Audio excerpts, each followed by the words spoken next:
Starting a research essay by staring at a blank page is a recipe for frustration. Today, we are going to bypass that completely and turn a blank document into a structured map for your synthesis essay. By the time we finish this pre-writing assignment, you will have a highly focused topic and 4 fully vetted, perfectly formatted source notes ready to go. To follow along, you need 2 things open right now: your class sources and resources list and a fresh Word document. Before we type anything, let's calibrate our approach. This is an informative synthesis essay. You are not picking a side or arguing a position. Your only job is to objectively explain how expert ideas connect and diverge. Completing this specific pre-writing framework does the heavy lifting for you. When it comes time to draft the actual essay, you won't get stuck because your structure and evidence will already be organized. Step 1. Create your document header. Include 2 specific placeholders at the top, one for your broad topic and one for your specific focus. For your broad topic, you have a strict boundary. Your subject must relate to our connected society. Think technology, AI, social media, or advertising. As you brainstorm, keep in mind that certain subjects are strictly off limits. Writing about abortion, the afterlife, politics, religion, or same-sex marriage will result in an immediate failure for this assignment. Once you pick a broad subject, you have to narrow it into a manageable focus. Let's look at the Claude Amadea sample. He starts with the massive category of data brokers. We push that down the funnel to get a highly specific investigation: how these brokers collect personal information, and what advocates say about the harms and benefits. Choosing a narrowly focused topic acts as a filter. It tells you exactly what kind of evidence you need to search for next, saving you hours of useless reading. Now we move to step 2, selecting your sources.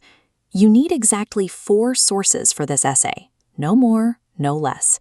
To meet the requirements, we use the 2+2 rule. You need 2 sources from our class list and 2 from independent research. The first 2 must be pulled directly from the provided class materials. In our sample, the student selected the FTC report and Shoshana Zuboff's book from that list. The remaining 2 sources come from outside the class list. At least one of these independent sources must meet strict college-level credibility standards. Lightweight internet articles won't pass the test.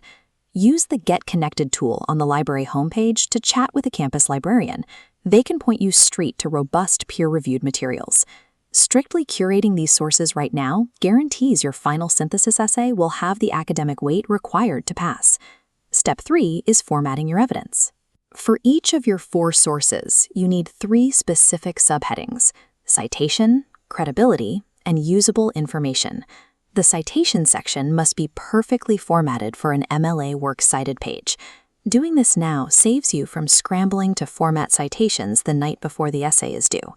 Next is the credibility section. Here, you need to write 1 or 2 sentences proving why this author or publication is an expert. For our ProPublica source, we note that the author is an award-winning investigative journalist and Pulitzer Prize finalist. Here is another example. If you use a crash course video, your credibility note should highlight the channel's high-profile educational founders and their partnership with Arizona State University. Finally, under Usable Information, create a bulleted list of the raw facts, stats, or direct quotes you plan to pull into your essay. Pay close attention here.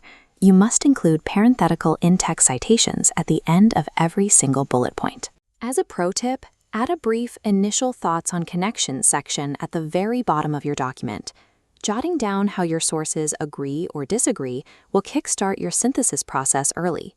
Perfectly formatting these notes and citations removes the risk of accidental plagiarism later. It turns the drafting phase into a simple assembly process.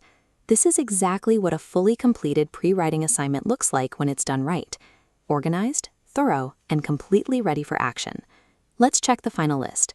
You need 1 focused topic, 4 vetted sources, and 3 complete subsections per source. Make sure your document uses a standard 12-point font and correct MLA formatting, and then save and submit your work. You have just successfully extracted the DNA from your research. With this foundation built, writing body paragraphs in Prewriting 2 will be a smooth, straightforward process.